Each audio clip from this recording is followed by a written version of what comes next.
Vamos a considerar hoy desde el verso 3 hasta el 6, pero leemos desde el verso 1, 2 Corintios 4:1. Por lo cual, teniendo nosotros este ministerio según la misericordia que hemos recibido, no desmayamos. Antes bien renunciamos al oculto y vergonzoso, no andando con astucia, ni adulterando la palabra de Dios, sino por la manifestación de la verdad, recomendándonos a toda conciencia humana delante de Dios. Pero si nuestro evangelio está aún encubierto, entre los que se pierden está encubierto, en los cuales el Dios de este siglo cegó el entendimiento de los incrédulos, para que no les resplandezca la luz del evangelio de la gloria de Cristo, el cual es la imagen de Dios. Porque no nos predicamos a nosotros mismos, sino a Jesucristo como Señor, y a nosotros como vuestros siervos por amor de Jesús. Porque Dios, que mandó que de las tinieblas resplandeciese la luz, es el que resplandeció en nuestros corazones, para iluminación del conocimiento de la gloria de Dios, en la faz de Jesucristo. A muchos de nosotros nos ha pasado que después de convertirnos, después de haber sido iluminados por Dios para creer el Evangelio, después de haber sentido esa emoción enorme de nacer de nuevo, de sabernos perdonados por Dios, asombrados, completamente sobrecogidos por entender que Cristo estaba muriendo en la cruz por mí, por mi pecado, y tanto amor, tanto perdón. Y bueno, con ese entusiasmo inicial, muchos de nosotros fuimos a contarle a otros inmediatamente de la salvación, del Evangelio, para pronto darnos cuenta que no todo el mundo le interesa escuchar eso. No todos ven lo que nosotros vimos. A ellos les parece absurdo. Y muchos de nosotros recibimos esa como desilusión inicial. Seguimos entusiasmados con nuestro Salvador, con nuestro Señor, pero como que nos dimos un balde de agua fría cuando notamos que a otras personas no les interesa en lo más mínimo. Para nada. A veces hasta hemos pensado, bueno, a lo mejor yo no he sido bueno explicándolo. Vení conmigo a la persona que me explicó a mí y vas a ver cómo te explica. O vení a mi iglesia, vení acá, escuchá esto, fíjate, mirá este video, lee tal cosa, tal otra. Nada.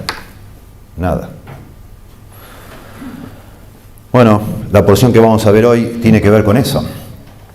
Pablo se está defendiendo de falsas acusaciones, falsos apóstoles, dice en el capítulo 11 de 2 Corintios, que se habían introducido a la iglesia de los Corintios y estaban diciendo que el evangelio que predicaba Pablo no era el verdadero.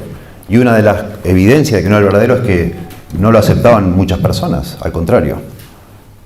Y si nosotros miramos el libro de Hechos, es como una constante que Pablo entraba a una ciudad, empezaba a explicar el evangelio y terminaba siendo echado, perseguido por los judíos. Un grupo creía, pero la mayoría lo rechazaba y lo expulsaba a Pablo, y se iba a la siguiente ciudad, y exactamente lo mismo, y lo mismo.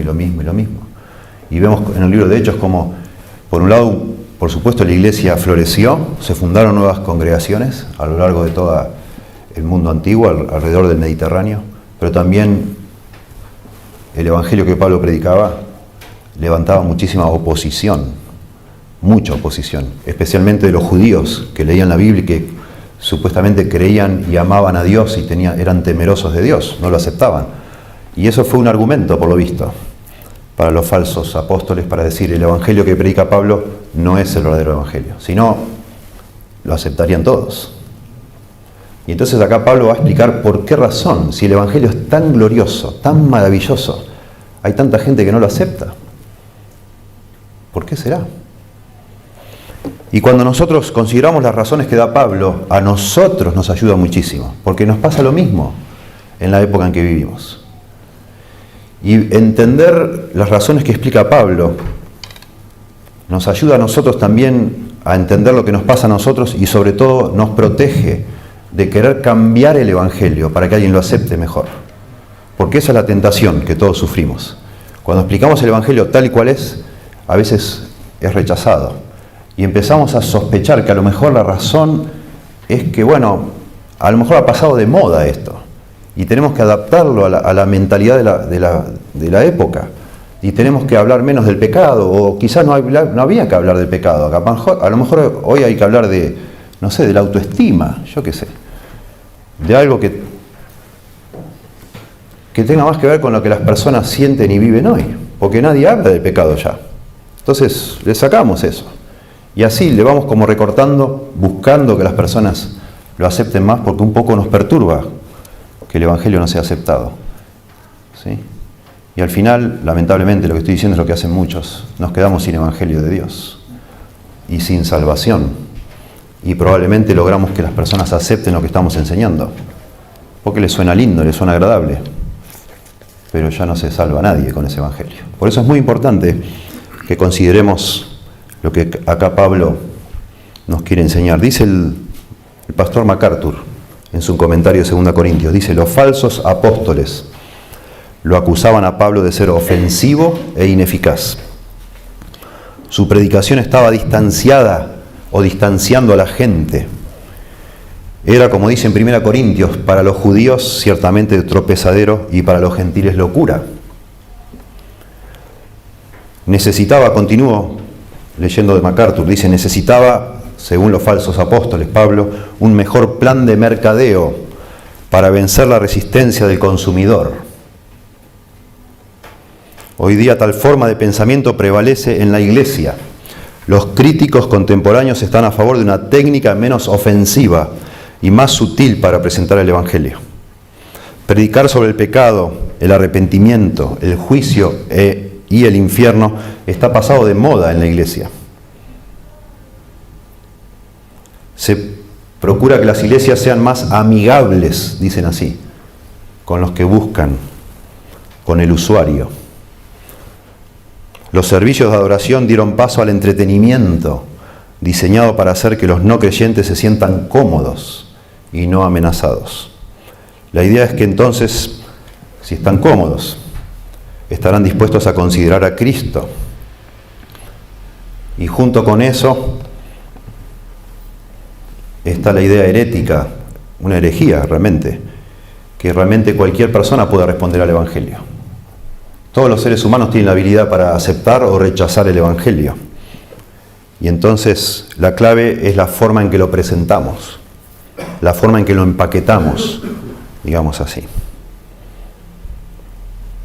Dice MacArthur, la clave es que nuestra manera de presentar el Evangelio, según dicen estas personas, sea lo suficientemente ingeniosa.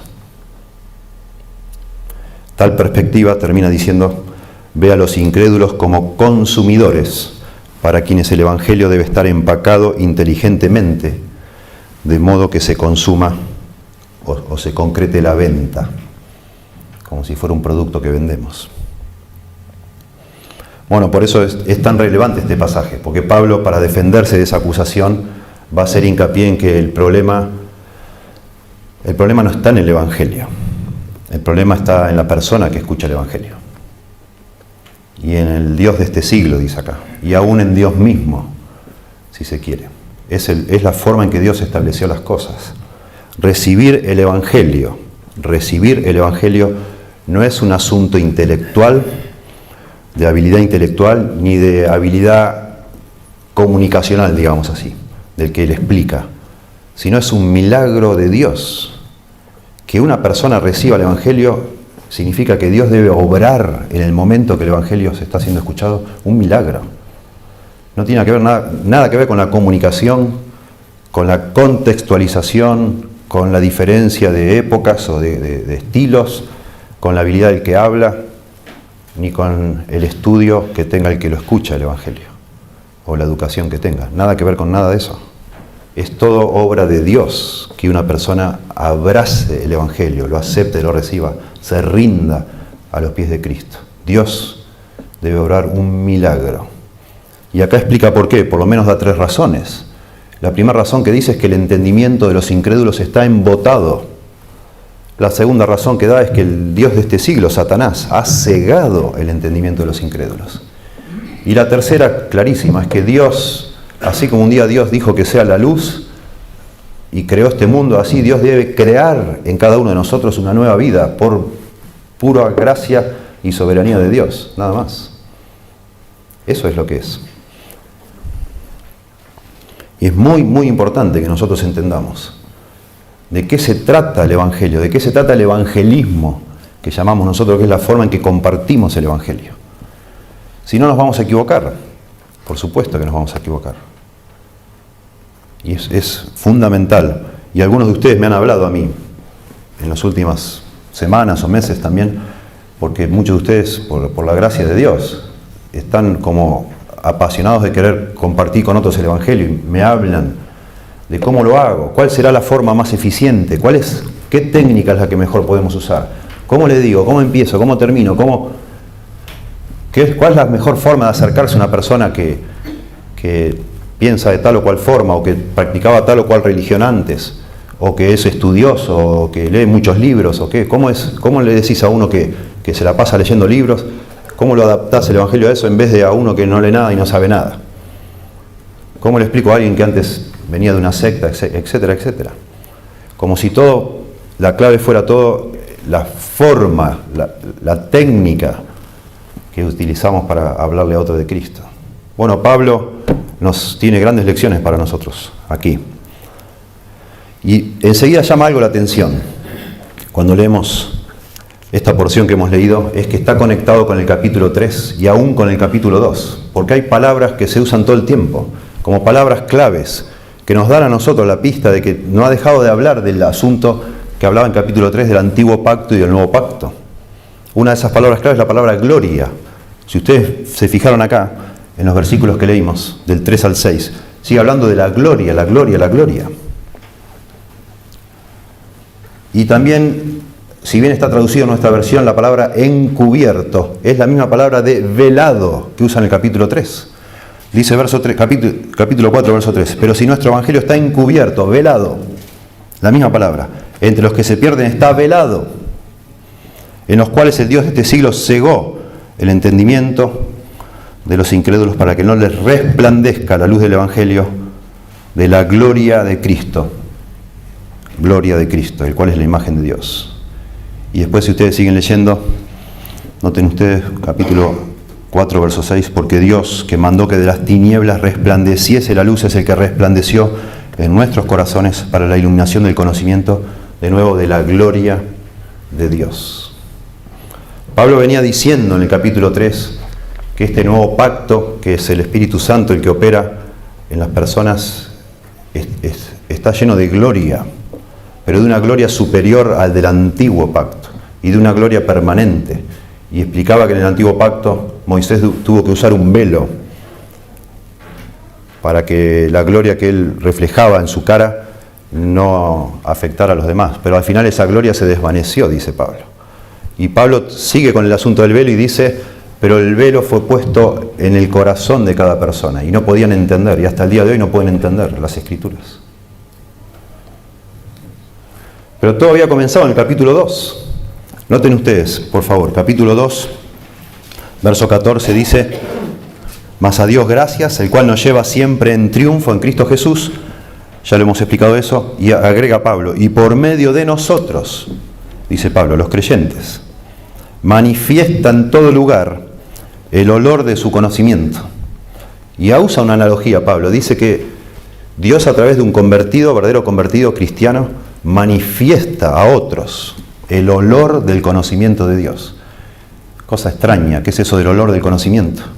Y entonces en el verso siguiente empieza continúa con la metáfora de un olor, como de un sacrificio.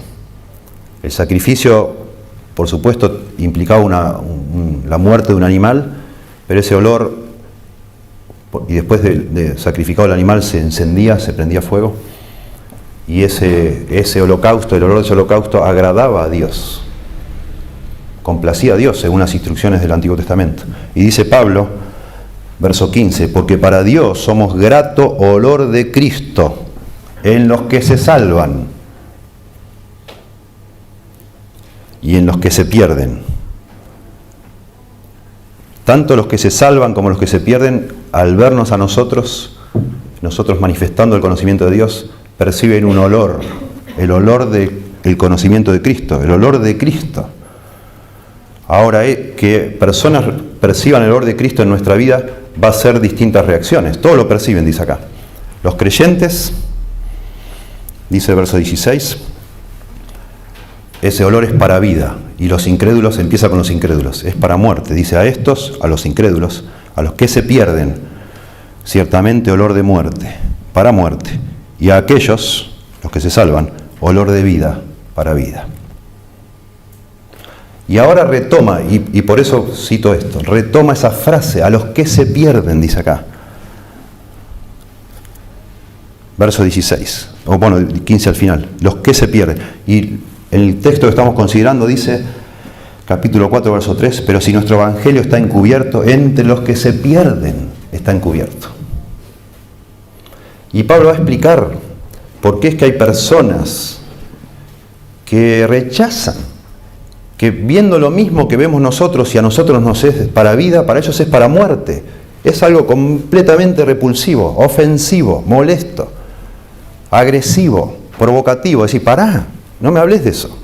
Y otro dice, qué bueno lo que me estás diciendo. Wow, gracias a Dios. Gracias a Dios. Pero hay gente que no, lo rechaza completamente. Y Pablo entiende que eso es algo que escapa a nuestra habilidad, tuya y mía, de compartir el Evangelio. Eso es algo que está determinado por lo que hay en el corazón de las personas, por lo que hace Satanás y aún por lo que hace Dios. Por eso es que dice, antes de ir a nuestro texto, estábamos en el capítulo 2, por eso dice en el verso 17 del capítulo 2, pues no somos como muchos que medran falsificando la palabra de Dios, sino que con sinceridad, como de parte de Dios y delante de Dios, hablamos en Cristo. ¿Qué está diciendo acá Pablo?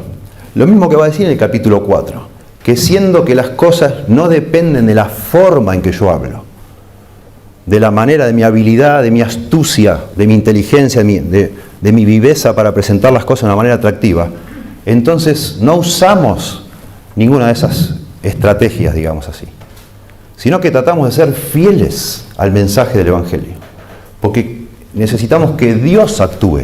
Yo no puedo hacerlo. Y esa es la gran enseñanza del texto que vamos a ver hoy.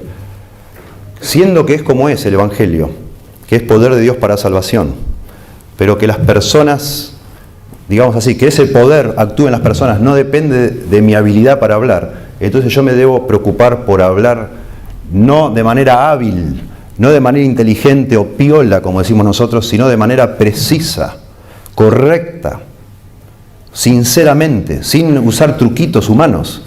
Tengo que explicar lo que es, sin preocuparme si a la otra persona le va a gustar o no le va a gustar, si está de moda o no está de moda eso que estoy diciendo. Por eso dice acá, no somos como muchos que medran falsificando la palabra de Dios, sino que con sinceridad, como de parte de Dios y delante de Dios, hablamos en Cristo. Y enfatizo esto porque en nuestro texto, en el verso 3, empieza diciendo pero. Y ese pero lo conecta obviamente con el verso 2. Y en el verso 2 es casi lo mismo que dice el verso 17 que acabamos de leer. Noten el 4.2, ¿qué dice? Antes bien renunciamos al oculto y vergonzoso, no andando con astucia ni adulterando la palabra de Dios, sino por la manifestación de la verdad, recomendándonos a toda conciencia humana delante de Dios. Siendo el ministerio como es del nuevo pacto, algo que el Espíritu Santo hace en el corazón de las personas, algo sobrenatural, poderoso, que transforma el corazón. Dice Pablo, verso 2, renunciamos al oculto y vergonzoso. No usamos, es la idea, no usamos nuestra astucia, no usamos trucos para manipular a la gente para que crea, porque no podemos hacer eso. Ni andamos con astucia, dice acá, ni adulteramos, la idea es rebajamos. No rebajamos la palabra de Dios. Estamos en 2 Corintios, capítulo 4, verso 2. ¿Ven lo que estamos diciendo? Es que entender en qué consiste no solo el Evangelio, sino la razón por la cual el Evangelio es rechazado por tantas personas. Nos capacita a nosotros para no utilizar medios indignos del Evangelio. Como se suele decir, el fin justifica los medios. Bueno, en este caso, y en muchos casos que tiene que ver con las cosas de Dios, el fin no justifica los medios. El fin determina los medios. Si el fin de nuestro ministerio es que las personas se conviertan a Dios, sean transformados por el poder de Dios, por el Espíritu de Dios, entonces los medios que yo tengo que usar para eso no pueden ser medios humanos, no pueden ser técnicas o estrategias diseñadas por astucia humana, porque copié como hizo, y eso es lo que hacen personas que no creen esto que estamos diciendo. Compran libros de ver cómo hizo McDonald's para poner un local en todas partes del mundo. Entonces dice, bueno, tenemos que ver qué hicieron ellos, a ver cómo podemos hacer para que la iglesia esté por todos lados. ¿Cómo vas a hacer eso? ¿Qué clase de iglesia vas a tener? Utilizando esas astucias humanas, esos estratagemas. ¿Qué hace? Y de la misma manera, a nivel personal nuestro, vos podés traer personas acá a sentarse en el banco con distintas estrategias, manipulándole técnicas, yo qué sé, haciendo sentir culpable, como sea. Pero eso no te garantiza que Dios vaya a actuar estando acá entre nosotros, de ninguna manera. Cualquiera de nosotros puede hacer que sus hijos, o cualquier niño de su familia, o cualquier vecinito, haga la famosa oración del pecador. Se lo haces hacer, no es tan difícil. Y aún una persona grande lo mismo. Pero ¿y eso qué es? ¿Qué es eso? Si Dios no ha actuado, si Dios no está obrando por el poder que está en el Evangelio, todo eso no sirve para nada. Y de eso está hablando Pablo acá. De eso está hablando. Siendo que los incrédulos, en primer lugar, tienen el entendimiento embotado. No es un asunto intelectual, no es un asunto cultural, es un asunto espiritual. Tenemos que usar herramientas o armas espirituales y no cositas humanas que puedan funcionar a lo mejor como técnicas de venta, pero el Evangelio no es un producto para vender, no lo es, de ninguna manera. Una persona, si no lo agarra de todo corazón, el Evangelio no obra, no actúa en nada, en nadie. Y dice el verso 3 entonces, 2 Corintios 4:3, pero si nuestro Evangelio está aún encubierto, entre los que se pierden están cubiertos. Si nuestro Evangelio, dice Pablo, está velado, es la palabra velado la misma que hablaba en capítulo 3, está velado, es entre los que se pierden. No los que se van a perder, interesante, los que se están perdiendo ahora, hablando como si fuera una categoría de personas, los incrédulos decimos nosotros, los no creyentes. Y los no creyentes, o los incrédulos, no es que les cuesta entender, no pueden entender. Eso es lo que nos dice la Biblia. No pueden. Dice en 1 Corintios 2:14, porque Pablo también escribe la primera carta a los Corintios, detrás de la primera carta a los Corintios está más o menos la misma acusación de que el Evangelio de Pablo fue demasiado directo, demasiado frontal para mentalidad tan sofisticada como la de los griegos en Corinto. ¿Por qué no lo envolvió un poco más disimuladamente? Y Pablo dice, 1 Corintios 2:14, pero el hombre natural, como nace, no percibe las cosas que son del Espíritu de Dios, porque para él son locura, y no las puede entender porque se han de discernir espiritualmente. Y explica un poco antes, 1 Corintios 1:18, porque la palabra de la cruz es locura. Noten lo que dice, a los que se pierden. La misma frase que tenemos acá. A los que se pierden. 4 veces usa esa frase en la Biblia. 2 Corintios 2:17, un poquito antes, 2:15 que vimos. 2 Corintios, capítulo 4, verso 3. Aquí, 1:18 y después en Tesalonicenses que vamos a ver. La palabra de la cruz es locura para los que se pierden. Pero a los que se salvan, esto es a nosotros, es poder de Dios. Para nosotros es una belleza, es una bendición. El día que alguien nos habló de Cristo, aunque todavía no éramos salvos de pronto, algo empezó a suceder en nuestro corazón. Hasta que un día, por supuesto, caímos rendidos y abrazamos esa palabra del Evangelio. Pero no así con otros. Yo he cometido muchos errores siendo pastor. Hace ya 27 años que estoy aquí en Lobos y recuerdo hace muchos años en esta iglesia haberme dado cuenta que había personas que no entendían la Biblia demasiado. Y yo me acuerdo haber dado clases de castellano, clases de geografía. Hasta he comprado la Biblia en historietas y le daba a personas que no entendían, porque yo pensaba que era porque no habían terminado la escuela primaria o porque habían hecho solo hasta cierta cantidad de grados o lo que sea, o porque hacía mucho que no leían. Y esforzándome, tratando de que las personas entendieran. El que no entendiera era yo, que eran personas que eran miembros de esta iglesia pero no eran convertidos a Dios. Eran miembros de la iglesia, pero no eran hijos de Dios. Y el Espíritu Santo de Dios no estaba obrando en sus corazones. La clave no era darles más y más conocimiento, o ser pacientes, o llevarlos de la mano así como bebés, sino que no eran bebés porque no habían nacido nunca. No podían entender, jamás podían entender. Jamás. Y para mí fue, me acuerdo, impactante en aquel momento, estoy hablando más o menos del año 98, leer de los reformadores. Este año se cumplen 500 años de la Reforma. Y Lutero fue un hombre que Dios usó y muchísimo. Y él habló mucho de lo que él llamó la perspicuidad de las Escrituras, que es lo mismo que decir la claridad de las Escrituras. Y Lutero reflexionaba en esto que estamos viendo aquí, que una persona solo puede entender las Escrituras si Dios está obrando. Y él decía, las Escrituras tienen partes complicadas. Por supuesto que hay partes que son complicadas. Y se requiere estudio para entenderlas. Pero decía Lutero, las Escrituras son lo suficientemente claras en lo concerniente a la salvación como para que un niño las entienda.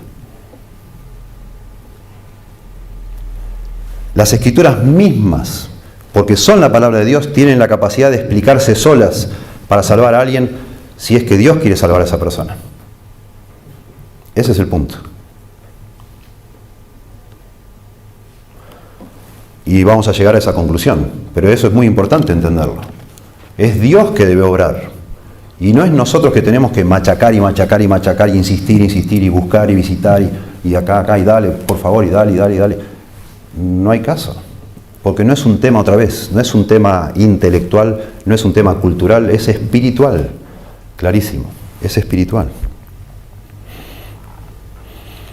En Efesios 4 dice, verso 17, esto pues digo y requiero en el Señor, que ya no andéis como los otros gentiles que andan en la vanidad de su mente, teniendo el entendimiento entenebrecido, ajenos a la vida de Dios por la ignorancia que en ellos hay. Y va describiendo un cuadro, el apóstol Pablo, de tremendo. Es un cuadro espiritual. Está relacionado incluso la ceguera, la falta de comprensión de entendimiento con la inmoralidad, con el amor al pecado, con la dureza del corazón. Habla acá, dice, la vanidad de la mente, el entendimiento entenebrecidos, ajenos a la vida de Dios, la ignorancia que en ellos hay, y después dice, por la dureza de su corazón, los cuales, después que perdieron toda sensibilidad, se entregaron a la lascivia para cometer con avidez toda clase de impureza. El problema es el corazón, define la Biblia. En la Biblia no está separado el corazón de la mente. Acá en nuestro texto dice que el entendimiento, los que se pierden tienen el entendimiento entenebrecido o cegado, pero el corazón y el entendimiento en tal caso es lo mismo, la parte inmaterial del hombre. Lo único que puede hacer que una persona entienda las Escrituras, las ame, las abrace, es la conversión. Es que Dios, de una manera sobrenatural, venga a vivir a esa persona y le ilumine, y entonces comienza a desear algo que antes despreciaba. Lo interesante de esto es que nosotros no sabemos. Yo he rechazado antes de convertirme, varias veces he rechazado el Evangelio. Y alguno habrá dicho, bueno, este no se va a salvar nunca, ya lo rechazó una vez, seguro que Dios no obra. Pero si bien rechazándolo y todo, me quedó algo ahí como una espina, y fue obrando, el Señor fue obrando, y al final un día, casi un año después de la primera vez que rechacé el Evangelio, llegué a conocer a Cristo. Y lo había rechazado alguna vez. Pero al final, el día que, por supuesto, se me hizo la luz, fue algo porque Dios, no porque me lo explicó alguien mejor que aquella vez, un año atrás. No era mejor ni peor. Era que Dios en ese momento obró para mi salvación. Noten acá mismo, en el capítulo anterior, capítulo 3, verso 14, cuando está describiendo el antiguo pacto y el nuevo pacto, recuerden. 3:14, pero el entendimiento de ellos se embotó, de los judíos está hablando, en el antiguo pacto. Porque hasta el día de hoy, cuando leen el antiguo pacto, les queda el mismo velo, no descubierto. Y noten lo que dice, el cual por Cristo es quitado. Cristo quita ese velo. Y aún, verso 15, hasta el día de hoy, cuando se lee a Moisés, el velo está puesto sobre el corazón de ellos. Pero cuando se conviertan al Señor, el velo se quitará. La conversión es la clave. La conversión. Esas personas que hace años, que yo les digo, el año 98 más o menos, o un poquito antes, estaban acá y no entendían nada, hoy no están acá. Y no es porque murieron, siguen vivos. Pero es que en la iglesia, gracias a Dios, comenzamos a tener más claridad y a darnos cuenta que si todo en la iglesia gira alrededor de Dios, una persona no convertida a Dios se va, no lo soporta. Es insoportable, es olor para muerte, digamos así. Pero antes no lo entendíamos y usábamos, si se quiere, sin tener mala intención, pues no lo hacíamos con mala intención, usábamos nuestra astucia humana, digamos así, otra vez, no con malicia, pero ahí estábamos con los cumpleañitos, con esto, con lo otro, mimando a las personas, tratando de hacer, nos desvivíamos por atenderles. ¿Y cómo? ¿Qué se iba a ir la persona así? ¿En qué parte te hacen eso? ¿Dónde hacen una cosa así? Pero nada que ver con las cosas de Dios. Cero interés por las cosas de Dios. No había luz adentro. No había luz adentro.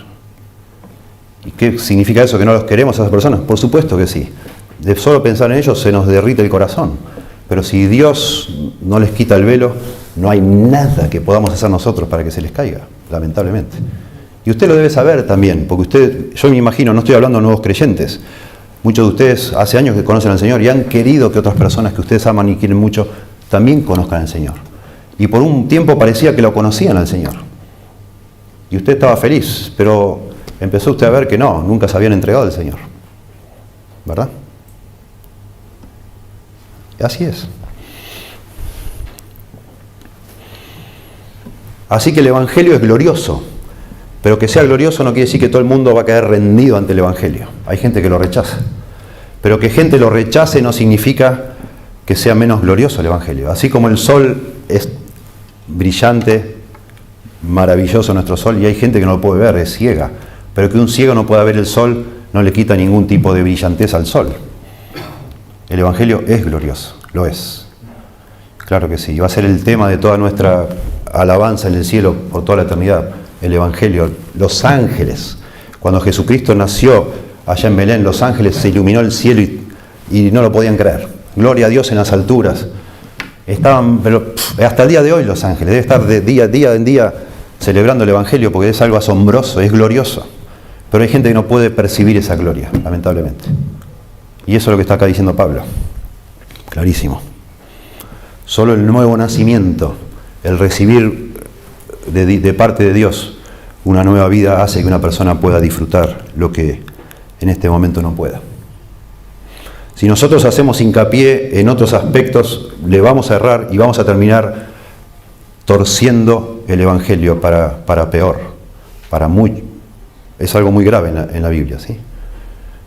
Cambiar el Evangelio. Si decimos, bueno, no, lo que pasa es que la Biblia es muy antigua, necesitamos ayornarla, la tenemos que modernizar. Casi seguro en ese proceso de modernizarla la vamos a torcer, la vamos a cambiar. Cuidado. No, lo que pasa es que en esta época tenemos que buscar equivalentes. Ya no se puede hablar del pecado. Vamos a buscar un equivalente más o menos similar de lo que, según las encuestas, y esto es cierto, según las encuestas, para mucha gente pecado es comer un helado de chocolate. Eso es pecado para mucha gente. Comer mucha grasa, demasiadas calorías. Eso les da culpa. Es el concepto de culpa que muchas personas tienen. Comerse una torta cuando querían adelgazar y se sienten culpables. Y vos hablás de pecado, dicen ellos, y no, la gente no te entiende, tenés que cambiar eso, tenés que hablar de otra cosa. ¿Y cómo hago para hablar del Evangelio de Cristo si no hablo de pecado?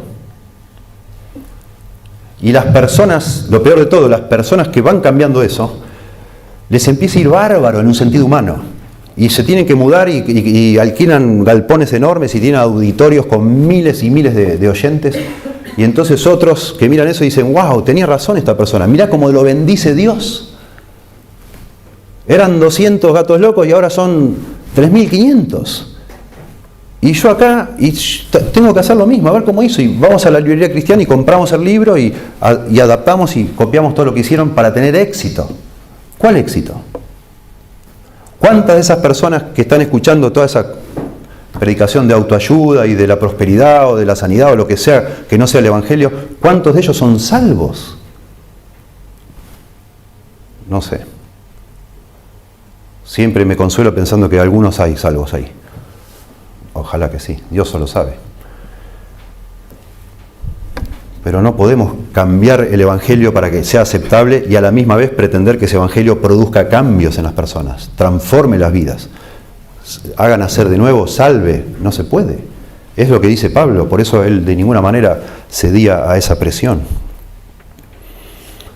En Juan capítulo 3, verso 19, dice allí, no sabemos si Juan o Jesucristo, pero Juan capítulo 3 dice, y esta es la condenación, que la luz vino al mundo y los hombres amaron más las tinieblas que la luz, porque sus obras eran malas. Porque todo aquel que hace lo malo aborrece la luz y no viene a la luz, para que sus obras no sean reprendidas. Es impresionante este texto porque nos pone el dedo en la llaga, como decimos nosotros. El problema es moral espiritual, no intelectual. No es intelectual. Dios se ocupó con su inmensa sabiduría de que su palabra sea entendible, aún para un niño.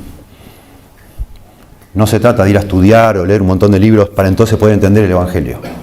No, el entendimiento está embotado. El hombre ama las tinieblas, ama la ignorancia, ama el pecado y aborrece las cosas de Dios y aborrece el Evangelio porque no quiere. En su corazón no quiere acercarse a Dios. No queríamos, yo no quería. En mi humana naturaleza yo no quería a Dios, para nada, me burlaba de Dios. Me parecía algo absurdo y ridículo, hasta que Dios obró en mi corazón. Y Él me trajo. Y si Dios dice en Juan, capítulo 6, ¿verdad? No, si Dios trae a alguien, la persona va a venir. No se puede resistir. Es Dios el que lo hace. En segundo lugar, dice nuestro texto, 2 Corintios, capítulo 4, no solo que el entendimiento de los incrédulos está embotado, intencionalmente embotado, sino que el entendimiento de los incrédulos ha sido cegado por Satanás o por el diablo. Dice el verso 4, 2 Corintios 4:4, en los cuales el Dios de este siglo cegó el entendimiento de los incrédulos para que no les resplandezca la luz del Evangelio de la gloria de Dios, de la gloria de Cristo, el cual es la imagen de Dios. Acá dice que el Dios de este siglo, y claramente se refiere al diablo, está también activo en este rechazo que recibe el Evangelio de Jesucristo. El diablo está tratando de cegar el entendimiento de los incrédulos. Es la única vez en la Biblia que se llama al diablo el Dios de este siglo, y es bien apropiado para lo que se está discutiendo acá. Siglo, la palabra siglo es la misma palabra para época, para era, una época. Y lo que está refiriendo acá es que Satanás de alguna manera es el que está controlando no este mundo, Dios controla este mundo. Pero sí Satanás tiene injerencia en lo que la mayoría de las personas aceptan como válido.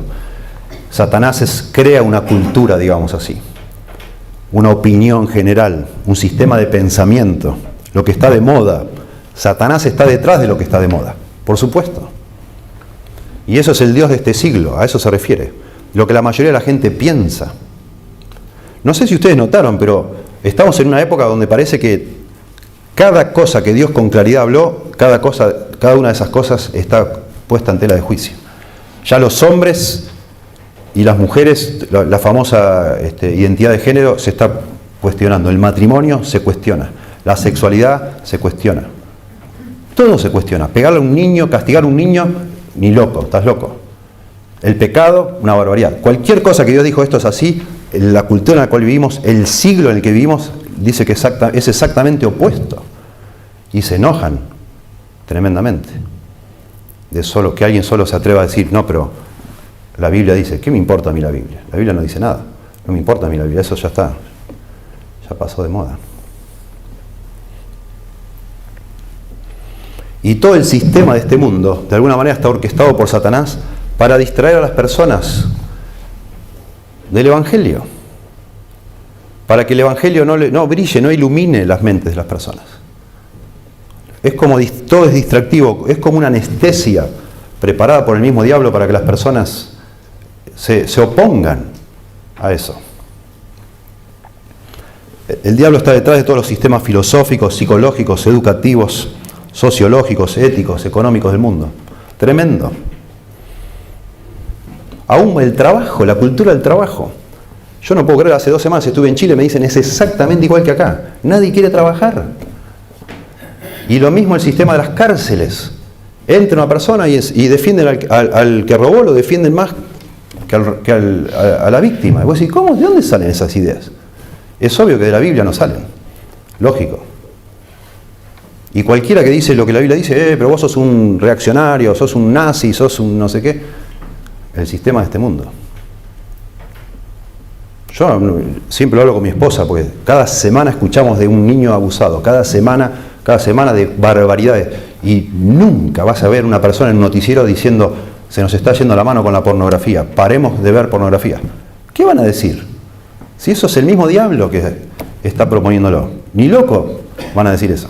Buscan causas en otro lado y no las van a encontrar, porque es como voluntariamente no quieren ver lo que es obvio de este mundo, porque el mundo entero está bajo el maligno, dice la Biblia, y se opone a Dios. Clarísimo. Y este sistema del mundo entonces está diseñado para que no resplandezca la luz del Evangelio en la mente de los que se pierden. Excepto en casos muy raros, Satanás y sus demonios habitan una persona queda endemoniada. La verdad es que no necesitan prácticamente hacer eso. No es necesario. Desde afuera, solo la forma que han influenciado la cultura operan en las personas, para que se enceguezcan y se pierdan, solamente. Es así.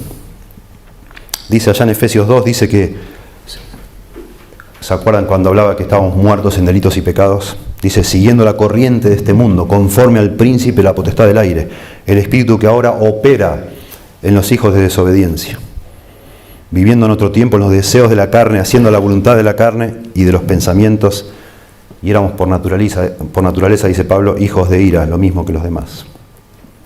Y Jesús, hablando con los fariseos en Juan 8, dice, vosotros sois de vuestro padre el diablo, y noten esto, y los deseos de vuestro padre queréis hacer. Muy interesante, porque el diablo lo único que hace es reforzar lo que ya está dentro del corazón de los incrédulos. Y el sistema del mundo lo que hace es, de alguna manera, ofrecer a las personas lo que las personas en su maldad quieren hacer. Y los deseos, las personas, de alguna manera coinciden los deseos de las personas con los deseos del mismo diablo. Tremendo.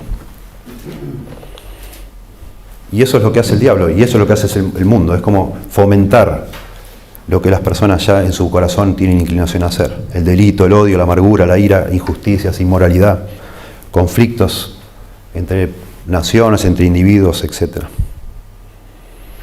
El sistema del mundo de alguna manera exacerba, le tira nafta al fuego, digamos así, a los deseos malignos que tienen las personas en el corazón. Y eso va haciendo que se enceguezcan cada vez más, como dice en Romanos 1 al final. Cosas que no solo las hacen, sino que se complacen con los que las hacen. La gente te aplaude y dice, qué bárbaro, bien, bárbaro, maravilloso, qué valiente que sos. ¿Cómo sos valiente? Por lo menos no sos hipócrita, decís la verdad. ¿Cuál es el orgullo de que alguien diga, yo hice tal cosa, yo soy un depravado, hice tal cosa? Qué bien, excelente. Por lo menos no sos hipócrita. Tremendo. Y velorios a veces que uno ve, gente que murió pero haciendo barbaridades, que se tiró, lleno de drogas, se tiró de un edificio después de haber hecho un montón de barbaridades, y todo el mundo aplaudiendo en el velorio. Y después va el notero y le dice, ¿qué pasó? No, dice, murió en la suya. Él así era, amaba la vida y amaba el riesgo y amaba a vivir al límite y estamos acá, es un ejemplo para nosotros. ¡Wow! El sistema de este mundo. Encegueciendo a las personas. Y vos ahí, como un cristiano que quiere obedecer a Dios, en el medio del trabajo, sos el blanco de todas las burlas y ¡ah! Monjita, pastorcito o lo que sea que te digan. Y te vuelven loco porque vos querés vivir para Dios, ¿o no?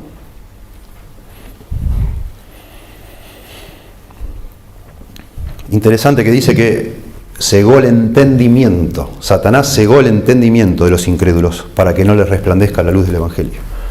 El entendimiento se refiere a la capacidad de pensar, de razonar. Eso es lo que hace Satanás. Afectar de alguna manera, a través del sistema de este mundo, la claridad para pensar correctamente. Y acá hay jóvenes que me están escuchando. Jóvenes, yo a veces pienso, y soy profesor de una escuela secundaria, todo el sistema de la escuela es perverso.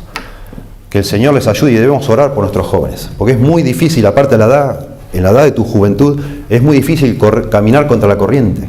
Y algunos de ustedes son pero devorados, el Satanás se hace un picnic con ustedes. Y muchos de ustedes todavía no son creyentes. Todavía no está el Espíritu Santo en sus corazones.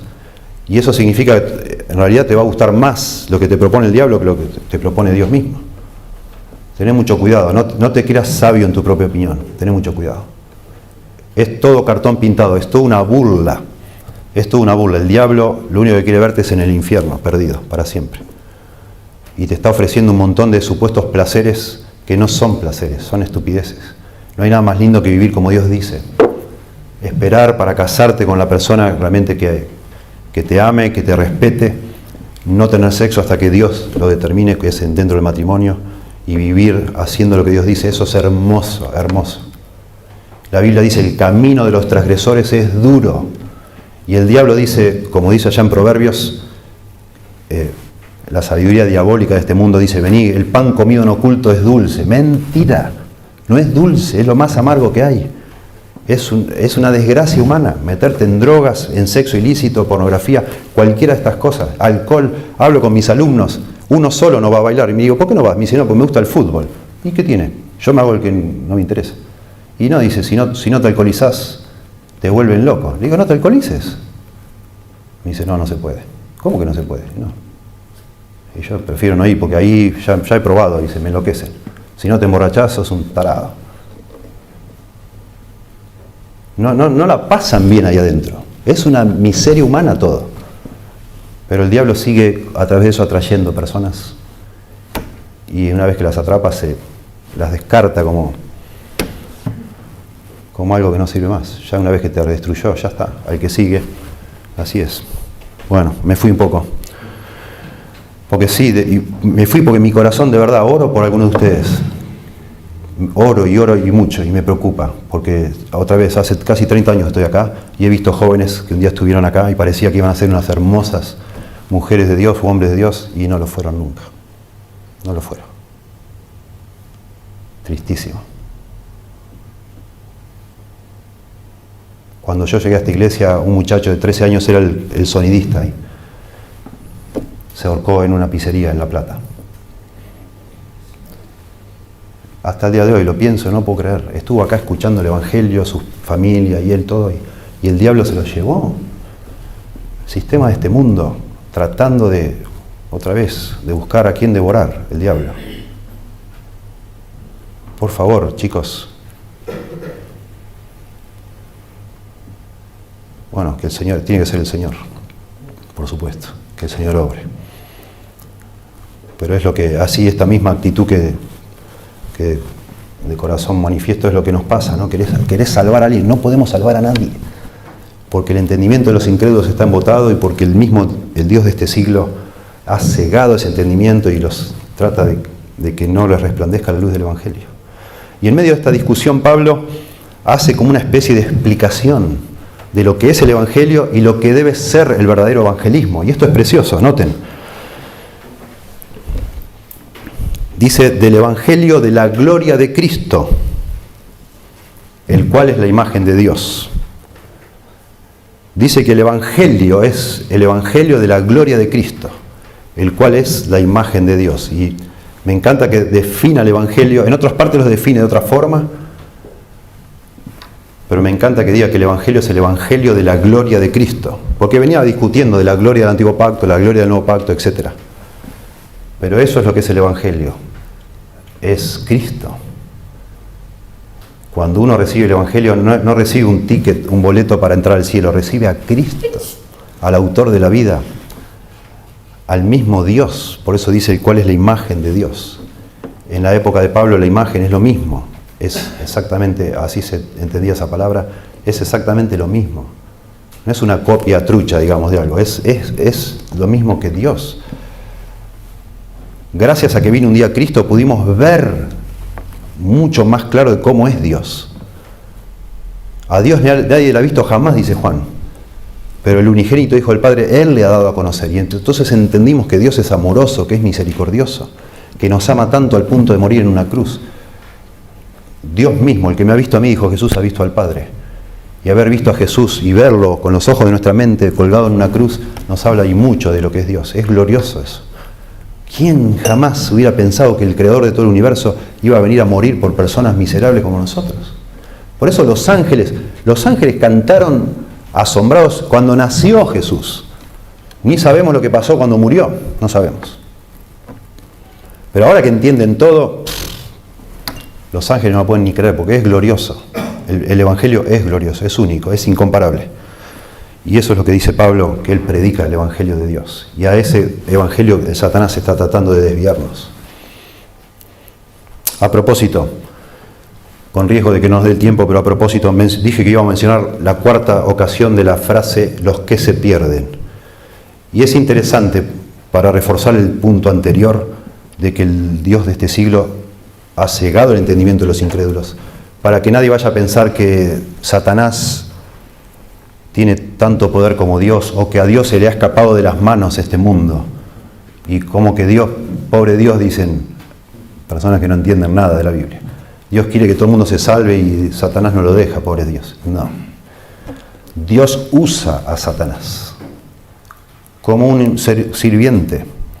Y eso que hace Satanás de cegar el entendimiento de los incrédulos, lo hace con el permiso de Dios, para los propósitos de Dios. Y acá en 2 Tesalonicenses se nos dice más explícitamente que en ningún lado de la Biblia. 2 Tesalonicenses capítulo 2 nos habla del fin, cuando venga el anticristo, el famoso anticristo, le llama acá inicuo, al anticristo le llama el inicuo. El verso 9 dice, inicuo cuyo advenimiento es por obra de Satanás, con gran poder y señales y prodigios mentirosos.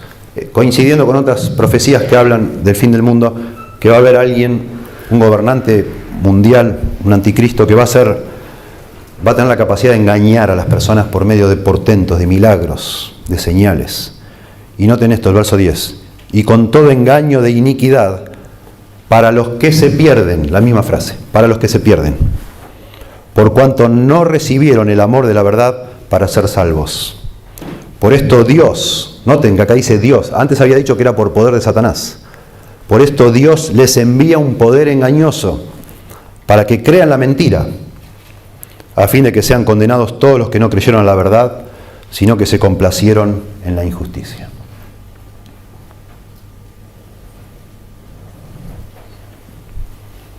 Miren, Dios es santo, es justo, es puro, todas sus intenciones son correctas.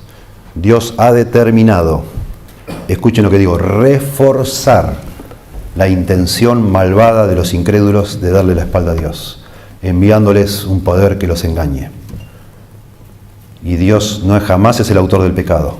Lo leímos ya en Juan capítulo 3, que las personas que viven en tinieblas aman más las tinieblas que la luz y rechazan a la luz, no quieren la luz. Acá lo dice, rechazan la verdad, no quieren saber nada con la verdad. Entonces Dios les manda un poder engañoso, como para que reforzar lo que han decidido, han determinado hacer. Y eso es lo que hace el diablo, el Dios de este siglo, operando bajo los designios de Dios, claramente. Y eso hace que hay personas, por ese obrar de Satanás, por la maldad del corazón y el obrar de Satanás, que no vean la belleza y la gloria de Cristo, del Evangelio, el cual es la imagen de Dios, Y entonces Pablo, verso 5, describe lo que es el ministerio de una persona que entiende de qué se trata el Evangelio. Y eso nos toca de nuevo a nosotros, noten, porque no nos predicamos a nosotros mismos, sino a Jesucristo como Señor, y a nosotros como vuestros siervos por amor de Jesús. Hermosa declaración, tremenda declaración. Para poner un cuadro, para enseñar no sé, en los seminarios cuando se forman pastores, esto es lo que debe hacer un pastor. No debe predicarse a sí mismo, sino a Jesucristo como Señor, y a Él mismo como un siervo de las demás personas por amor a Jesús. Eso es lo que somos. Escuche, por favor, hacer evangelismo no es hacer socios o asociar personas a una iglesia o a una denominación. No nos predicamos a nosotros mismos. Si usted y yo salimos como iglesia aquí en Lobos a que otras personas conozcan del Señor, nuestra motivación no es traer personas acá adentro, hacerles miembros de esta iglesia. No nos predicamos a nosotros mismos. No queremos gente que nos siga a nosotros mismos. No estamos construyendo una denominación, un grupo, un ministerio, nada. Queremos engrandecer a Dios, proclamar a nuestro Señor Jesucristo. Ese es nuestro trabajo. Sea que la gente lo acepte o lo rechace, Dios me llama a mí a hablar de Cristo como Señor. Y yo estoy edificando el reino de Dios, no una iglesita, no mi ministerio, no mi agendita, no mi reino sobre esta tierra, o mi influencia o lo que sea. Eso es aberrante, todo eso, indigno de nuestro Señor. Por eso es que no sirve usar esos truquitos humanos. Eso no edifica el reino de Dios. Si vos querés saber si alguien está o no está edificando su propio reino, fíjate cómo actúa. Si una persona está dispuesta a engañar a otro, supuestamente para llevarlo a Cristo, esa persona no está presentando a Cristo. Porque no se puede presentar a Cristo así. No se puede. No nos predicamos a nosotros mismos, sino a Jesucristo como Señor. Y eso en el contexto de que estaba siendo acusado Pablo por los judaizantes significa mucho. Porque para ellos era una vergüenza. ¿Cómo me decís vos que Jesucristo es Dios y murió ahí desnudo, todo lacerado a la espalda, escupido, todo machucado? Eso no es un hombre de Dios. Ese hombre está abandonado por Dios. Es como el prototipo de una persona débil, despreciada, abandonada. Ese no es el Mesías. Y Pablo dice, sí que lo es.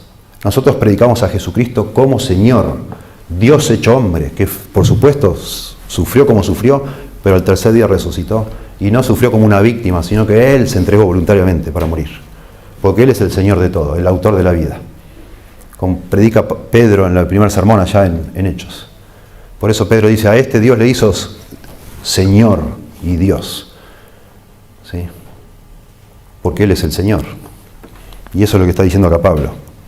Ese es el Evangelio de la gloria de Cristo. Y a nosotros, dice Pablo, yo no hablo de mí mismo, porque eso es lo que hacen los falsos maestros. Arman su grupo, su reino, su proyecto, su plan.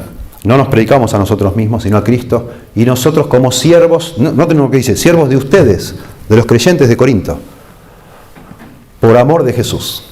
La motivación, otra vez, siempre es el Señor, es el centro de todo lo que hacemos. Pero Pablo como apóstol, estaba para servir a los demás creyentes por amor al Señor, y no para que los demás les sirvan.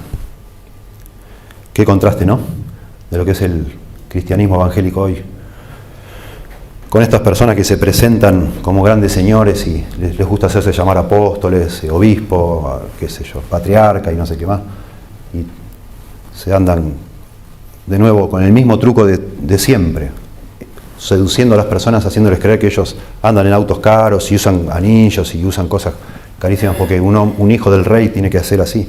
Y todo menos humildad, todo menos servicio. Todo es manipulación, edificando ellos y la gente dejándose manipular, por supuesto. Y no a Jesucristo, por supuesto que no.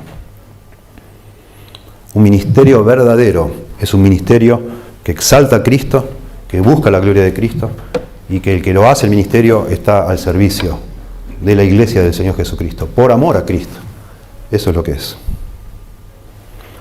Y predicar el Evangelio entonces no es otra cosa que diseminar, expandir lo más que se pueda la gloria de Jesucristo.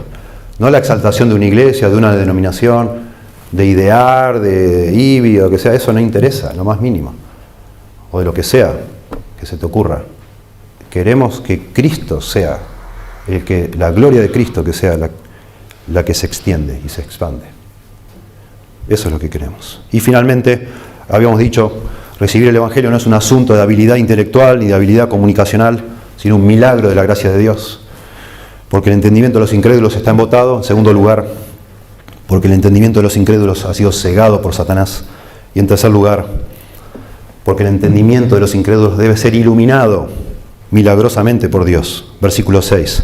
Porque Dios, dice acá, que mandó que de las tinieblas resplandeciese la luz, es el que resplandeció en nuestros corazones, para iluminación del conocimiento de la gloria de Dios en la faz de Jesucristo. Es una declaración hermosa. Pablo sigue jugando con el tema de la luz, la gloria, la luz, el velo, etc. Y entonces hace una comparación preciosa.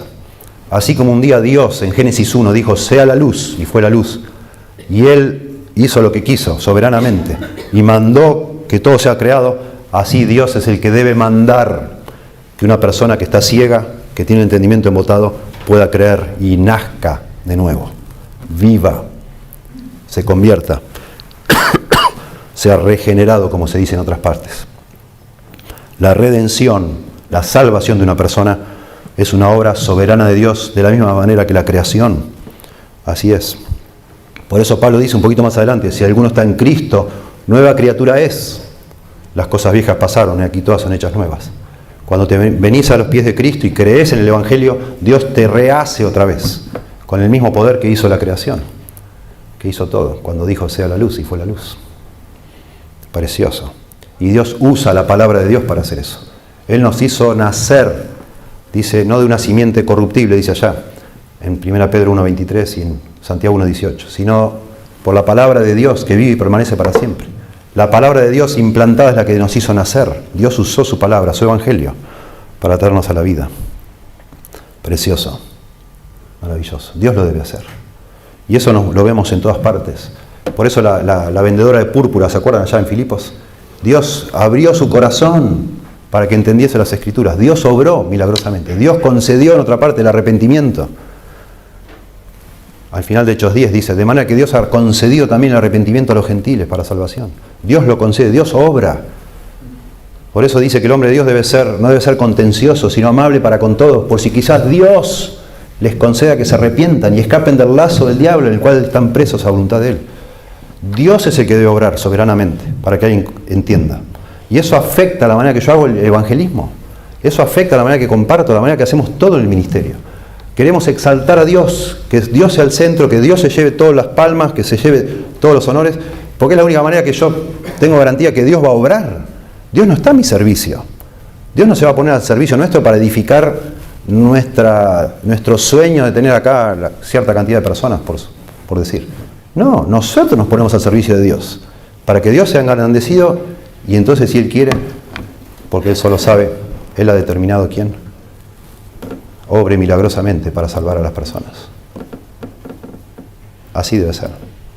Y eso es maravilloso. Por eso Pablo dice en el versículo 1 del capítulo 4 de 2 Corintios, no desmayamos. Cuando entendemos el ministerio así como lo estamos describiendo, sos invencible. Porque se trata nada más, no de ser lo suficientemente astuto para edificar, llenar una iglesia, sino sencillamente ser lo suficientemente fiel para obedecer al Señor y que Él haga lo que Él quiera con nosotros. Y eso es hermoso. Así es. ¿Dónde entra en todo este cuadro me da esta tristeza que le llaman el evangelio de la prosperidad, el evangelio de la autoestima, el evangelio de esto? No son evangelios, son cualquier cosa. ¿Qué es eso? Para nada. Y bueno, terminando, solo mencionar, porque Pablo es precioso como hace, había hablado de la faz de Moisés, del rostro de Moisés que brillaba, y ahora termina hablando del rostro de Jesucristo, y esta es la conclusión. Después va a hablar en lo que sigue del tesoro de barro, del tesoro que tenemos en vaso de barro, que es el Evangelio, un tesoro.